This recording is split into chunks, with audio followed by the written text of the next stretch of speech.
欢迎来到星星频道，请点击订阅并关注，获取最新资讯。仙侠反卷剧《咸鱼飞升》要火，王鹤棣、李沁强联手，顶流热度加持宣传不愁，计划携剧上《你好星期六》提前圈粉微博。开机大合照里，胡先煦和李婉达中间隔了至少5个人，那距离远的像是隔了一条银河。网友截图放大仔细看，胡先煦规规矩矩站在男演员堆里，李婉达在另一侧的女演员中，两人眼神都没往对方那边瞟一下。可越是这种刻意的不熟，越让人忍不住想笑。评论区早就炸了锅，这避嫌避了个寂寞，谁不知道你俩是一对啊？真情侣演同一部剧，开机照还得装不熟，内娱这职场生存法则也太严格了吧！这场景简直成了2026年4月娱乐圈最生动的注脚。一边是时日中烟剧组官宣肖战领衔的超强阵容引发沸腾，另一边是这对小情侣在众目睽睽之下上演的职场距离学。胡先煦和李婉达的恋情，从2024年8月被狗子拍到同返住所开始，就已经不是秘密了。之后3年里，两人被拍到一起和朋友聚会，胡先煦在街头自然地搂着李婉达的肩膀，聚会结束后还在街边拥抱，关系稳定的让粉丝都懒得再猜。但有意思的是，他们的关系似乎成了一种薛定谔的状态，既公开又不完全公开。需要热度的时候 ，CP 粉能被从黑名单里放出来互动，觉得粉丝讨论过界了，评论防护一开，谁也别想多说。这种精准的流量操控，背后是两人事业发展上的微妙差距。胡先煦这几年戏约不断，稳步上升，而李婉达自一人之下后，再没有特别出圈的作品，所以这次一起进组时日中烟。胡先煦饰演陈俊南，李婉达饰演女1号云瑶，被网友戏称为公费恋爱，也被看作是他给女方介绍资源的体现。开机照上那条银河，或许就是这种关系最真实的写照，既是保护，也是某种不言自明的界限。视线转到另一对搭档身上，氛围就完全不同了。王鹤棣和李沁的《咸鱼飞升》在2026年3月5日正式官宣定档，同步登陆湖南卫视和芒果 TV。这部剧从开拍前就话题不断，因为它打的旗号太特别了，反内卷仙侠剧。王鹤棣饰演的宋前姬，前世是修仙界第一人，卷生卷死，最后发现自己不过是天道的工具人，重生后只想躺平种土豆。这种打工人嘴替的设定，在2026年这个时间点，精准戳中了无数观众的情绪。豆瓣想看人数直接飙到28万，相关话题多次霸榜社交平台。王鹤棣在芒果领先大会上，甚至直接带着剧里的土豆元素亮相，大谈拒绝无效内卷。这种从角色到戏外的全方位营销，让《咸鱼飞升》为播先火，预约量飙升。王鹤棣的曝光度从来不是问题，他带着李沁上《你好星期六》宣传的计划，几乎是业内公开的秘密。以他现在的流量体制，剧组确实不用愁宣传机会。更有意思的是，业内都在传他今年可能一口气抬2部剧播出。除了这部定档暑期档的《咸鱼飞升》，他手里还有别的存货。这种密集的曝光策略，一方面巩固顶流地位，另一方面也考验着观众的耐心。毕竟，再好吃的菜，短时间内上2盘，也难免会有人觉得腻。李沁这边则处于一个很巧妙的节点，他主演的《一笑随歌》正在爱奇艺热播，热度值突破9100加。紧接着就用《咸鱼飞升》里的仙子形象回归，戏路切换的毫无缝隙。这对组合的化学反应，成了2026年仙侠剧市场最大的变数之一。如果说上面2组是顺势而为，那虞书欣的2026年则更像一场精心策划的逆风翻盘。2025年8月那场围绕他父亲公司的舆论风暴，让他的商业价值一度跌入谷底。潘婷、优酸乳等多个品牌悄悄下架了他的广告，个人社交账号掉粉超过300万。4个月后，也就是2026年1月，浪莎却逆风官宣他为新晋代言人推出的心动红系列内衣，首日预售就突破了10万件。这个数字背后，是品牌方一次大胆的赌注，赌的是虞书欣依然在线的带货能力。数据证明了这场赌博的价值。红色内衣在2024年第一季度销量同比增长了35%，创造了5年新高。相关话题在48小时内阅读量破3亿，品牌搜索量飙升420%。但这只是开始。2026年3月20日，高端收藏卡品牌 CENSE 塞纳斯官宣虞书欣成为全球品牌代言人。这不是普通的明星带货，而是一场从预热到官宣，从 TVC 到艺术共创的品牌升级战。塞纳斯定位高端，长期与迪士尼、漫威等顶级 IP 合作，主打限量、珍藏、永恒。他们选择虞书欣，看重的显然不只是流量。官宣同步上线的永恒之境限量主题收藏卡套组，预售开启后，多款高价套组迅速售罄。同月，内衣品牌 Ubris 也官宣他为元气代言人。更令人惊讶的是他在音乐领域的突破。2026年3月23日。他的首张个人实体专辑《Spicy Honey》已突破6000万元的总销售额，斩获 QQ 音乐平台最高等级史诗唱片认证，成为内地首位且唯一解锁该成就的女歌手。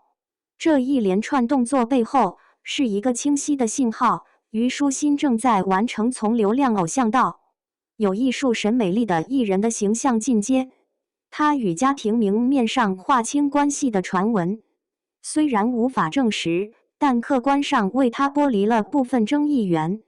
他自己带资的能力，通过云出令兼任联合制片人，并推动平台追加40%预算用于实景拍摄得到印证。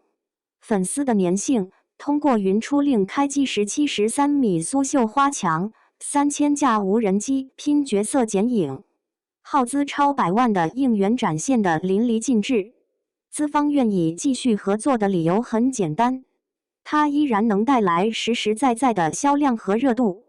争议体制没有消失，但商业价值的重构已经完成。当虞书欣在商业赛道高歌猛进时，郭敬明却在内容口碑上遭遇了一场典型的郭氏滑铁卢。他的新剧《岳林奇迹》在2026年4月初开播，52小时优酷热度破万。抖音话题播放量几十亿，数据漂亮的无可挑剔。但点开豆瓣，评分一路跌到4.8分。这种热度与口碑的极端分裂，成了2026年春季档最奇特的现象。网友的吐槽出奇一致，全程慢镜头，空镜堆砌，一半时间在摆造型，一半时间在放 BGM。开篇的挖心案故弄玄虚。角色说话慢吞吞，打戏全是慢镜头切特写，连发丝飘动都要给足3秒高光。第一集想用炫技的运镜营造氛围，结果转得观众头晕眼花，被戏称为越努力越心酸。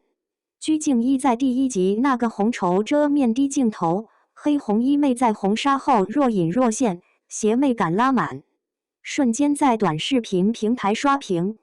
陈都灵何曾瞬息那场红衣婚服打架戏，慢镜头把衣妹翻飞拍得像武侠 MV， 不少人承认反复看了好几遍。郭敬明拍人从来没失手过，网友甚至调侃他的剧组有个隐形规定，不好看的不让进画面，但美成了这部剧最大的罪。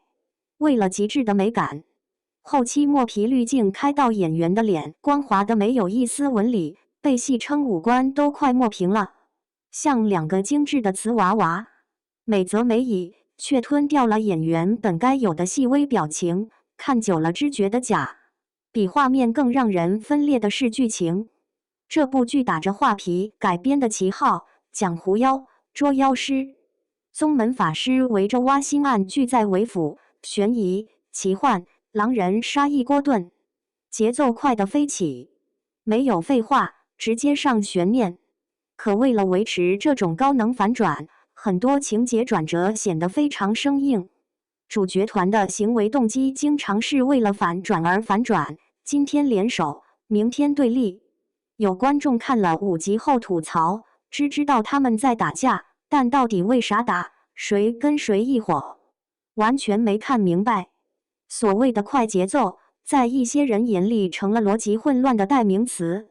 原本40集的体量砍到29集，支线潦草收尾，逻辑漏洞满天飞，世界观设定一堆，时空回溯、龙神分身、妖魔鬼怪，听着宏大，实际一团乱麻。鞠婧祎用了原声台词，一开口气音明显，咬字绵软，被批评像在念旁白，听着好累。陈都灵的配音也被指不太贴脸。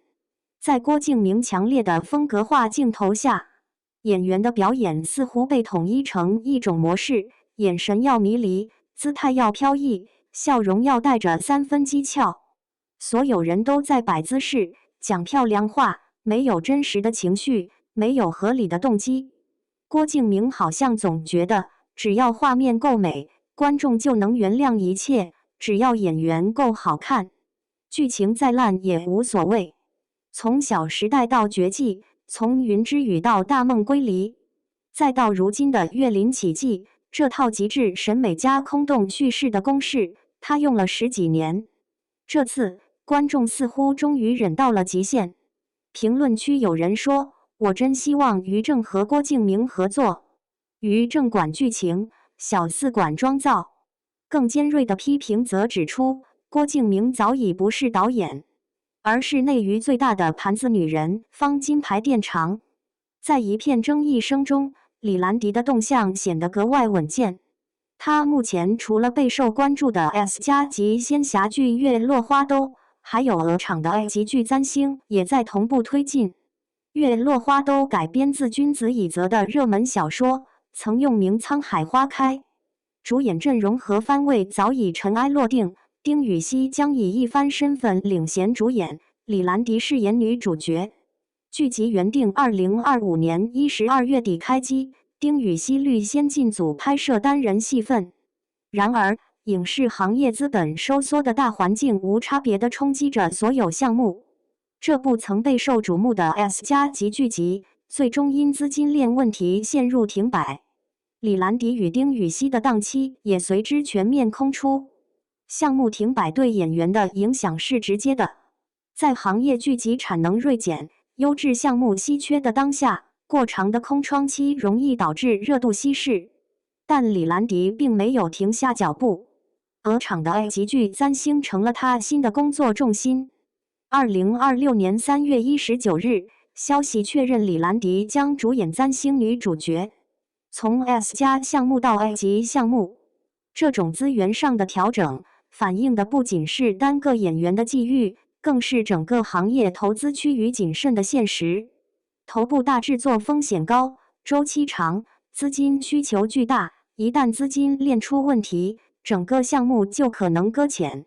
而 A 级或 A 加级项目，虽然投资和声势可能不如 S 加，但往往运作更灵活，成功率相对可控。对于李兰迪这样凭借《朝雪路星》《洛宁成堂》积累了扎实仙侠剧口碑的演员来说，持续有戏拍、有角色演，保持稳定的输出和曝光，在影视寒冬中或许是一种更务实的选择。他的发展路径看起来没有那么多惊心动魄的翻盘故事，也没有极致对立的争议话题，更像是一种细水长流的积累。在充满变数的娱乐圈，这种稳健本身也是一种难得的策略。开机合照里那条无形的银河，顶流演员自带的话题风暴，争议艺人重建的商业版图，极致美学下的叙事空洞，还有在行业震荡中悄然调整的航道。这些碎片拼凑在一起，呈现的正是2026年内娱生态最真实的横截面。每一个选择，每一次曝光，每一场争议，背后都是流量、资本、口碑和个人职业规划的复杂博弈。观众一边吐槽着慢镜头，一边忍不住点开下一集；资方一边评估着风险，一边为依然能带货的艺人开出代言。演员一边在镜头前维持着距离，一边在私下里分享着资源。